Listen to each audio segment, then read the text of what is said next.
to day 4 of Baking in Books, Christmas edition. Today we're going to make Peppermint Twists, and the reason I chose this one is because the book we're talking about today is Candy Cane Wishes and Saltwater Dreams. It's a novella collection, new out this year from Scrivenings Press, and with a title like that, you have to have a cookie with peppermint in the name. I thought about doing the candy cane cookies where you mix the red and the white dough together and shape it into a candy cane and everything. But I wanted to try this one. It's a new one to me. We'll see how it turns out together. And it's a little bit different because even though it is a peppermint twist, the peppermint doesn't come into the dough. It actually comes into the little bit of a glaze that you put over the dough. So what we're going to do is start by making our base dough. And that is, right now I have 1 cup of butter and 1 cup of sugar in the bowl. I'm going to cream those together.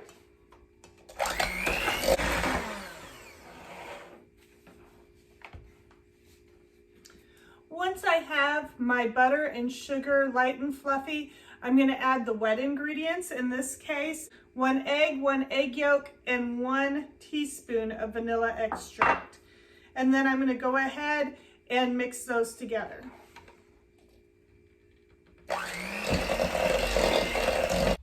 Once I have those all creamed together, I'm going to start adding the dry ingredients.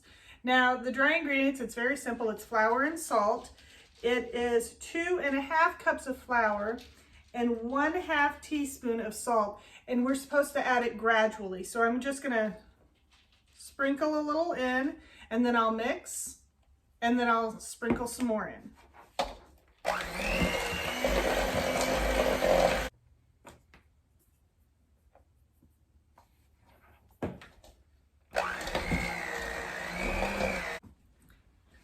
As you add in more and more flour, you may have to increase the speed of your mixer.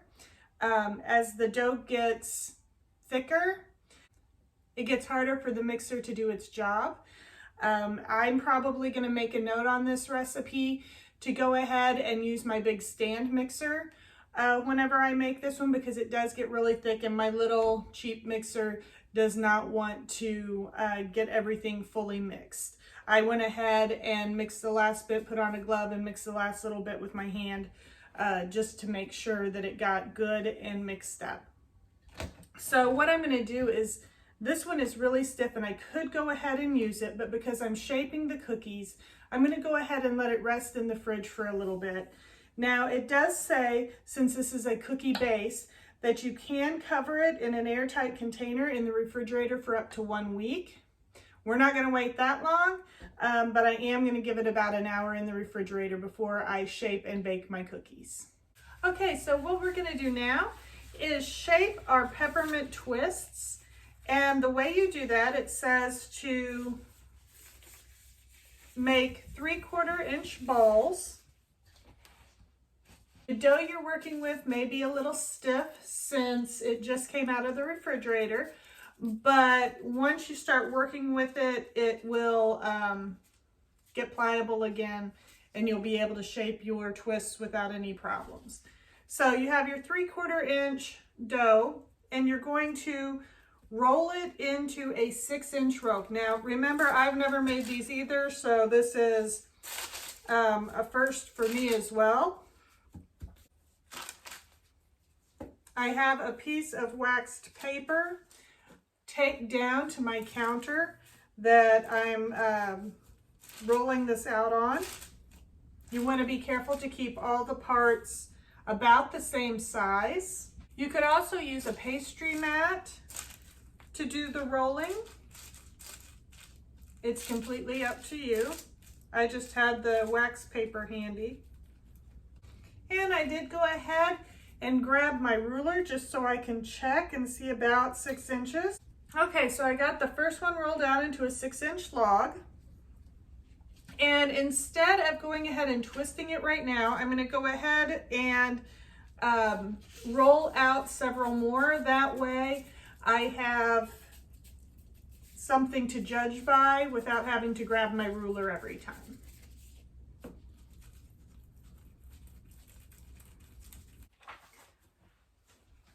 Okay, I have enough for the first batch all rolled out into the 6-inch logs. They are going to bake at 350 for 8 to 10 minutes. And you're supposed to put them on ungreased baking sheets. Again, I lined my cookie pans with parchment paper. I will say this recipe will take a little longer because unlike some of the others that we've done, these actually have to be rolled into balls and then rolled out into the dough logs, and then they're going to have to be twisted. So you do want to give yourself enough time to do this recipe.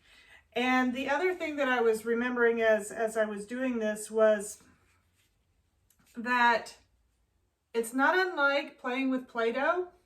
So if you have littles in your house that like to play with Play-Doh and are old enough to kind of keep in mind what size and how to make them uniform and things like that, you could shape the little less than 1-inch balls and then give them to your kids to roll out the logs.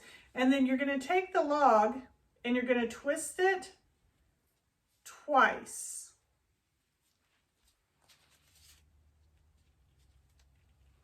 And set it on your cookie tray.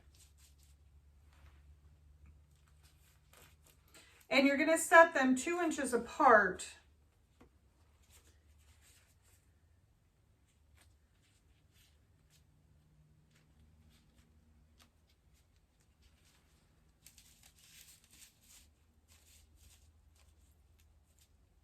And while I'm doing this, I'm going to talk about Candy Cane Wishes and Saltwater Dreams. It is a Christmas novella collection. It's got 5 authors in it, so 5 different novellas. They're all beach Christmas novellas. The first one in the book is Mistletoe Make-Believe by Amy Anguish. If you've seen any of my Once Upon a Page videos, Amy is one of the authors that I make those videos with. Mistletoe Make-Believe takes place on St. Simon's Island, and it's the story of what happens when a writer, a romance writer, is looking for inspiration, and she runs into a guy who's needing a fake girlfriend to get through the holidays with his family, so they'll get off his back about his marital status. So as you can imagine, there's going to be lots of fun and interesting situations that happen. Of course, there is the probability of misunderstanding or hurt, and as with any good romance, you're going to have some sparks flying, even though it's supposed to be pretend. The second novella is by Linda Fulkerson, and it's called A Penny for Your Thoughts. And it takes place in Hawaii. And you think, oh wow, that's going to be the most romantic place ever for a beach read to take place, and it sounds perfect. Well, it would be, except Penny is a travel writer who doesn't travel but needs some extra cash. A contest comes up that can promise her the extra cash, but the catch is she has to take the trip to Hawaii that was supposed to be her honeymoon trip. And I think we have our first pan ready to go in the oven. So I'll come back in just a moment. I'm going to slide this one in the oven, and then we'll talk about some of the other books in the collection. The third book in the collection is A Hatteras Surprise by Hope Toller Dougherty. It's the story of what happens when the guy who broke your heart comes back to town at Christmas and you've not quite let go of the past hurts yet. You're going to keep turning the pages to find out, is Christmas going to be merry this year, or will history repeat itself and leave a broken heart? Mr. Sandman is the 4th novella in this collection, and it's by Regina Red Merrick. Her story takes place on Pawleys Island, South Carolina. And this isn't the first time Regina has written about South Carolina. In fact, you may get to see some familiar faces in this story if you've read some of her other books.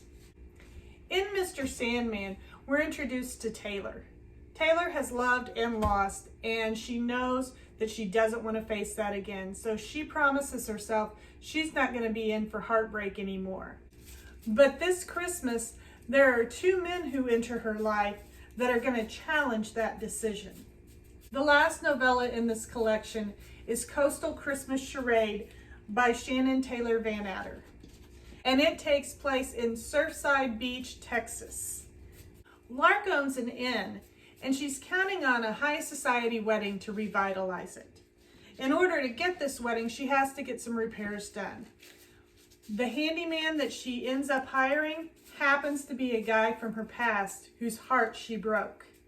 The only thing that can make matters worse than trying to work with someone that you broke their heart is having to pretend that you're in a relationship with them. And that's what happens in Coastal Christmas Charade.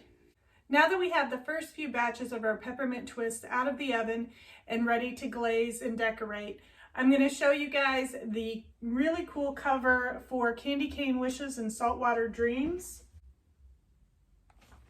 Candy Cane Wishes and Saltwater Dreams are all beachy Christmas reads, and they're novellas, which means they're the perfect little bite-sized amount for putting in between all those other holiday activities to give yourself a little time to relax. And so with our glaze, we're going to go ahead and get that done.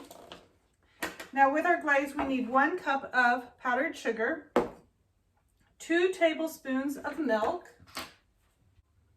and I'm going to go ahead and leave this out because sometimes you need a little more than what's called for. And then a ½ teaspoon of peppermint extract. And this is where we're going to get that nice peppermint flavor to our peppermint twists.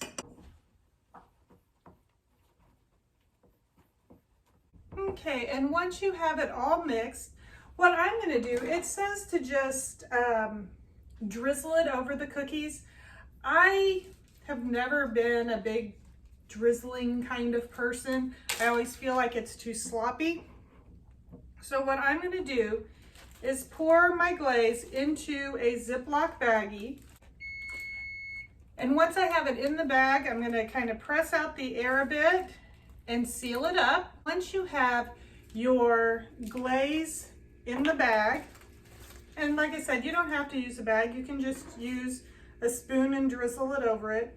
I'm going to cut off the very tip and just drizzle it over my cookies. You can use as much or as little as you like. I keep mine on the drying rack and put wax paper under it so that it doesn't make a horrible mess on my counter. And then while it's still wet, we're going to take our red sprinkles. You can be generous with them, that's fine. And then we're going to let them dry. And here is the finished product. Peppermint Twist cookies to go along with Candy Cane Wishes and Saltwater Dreams. Merry baking and happy reading.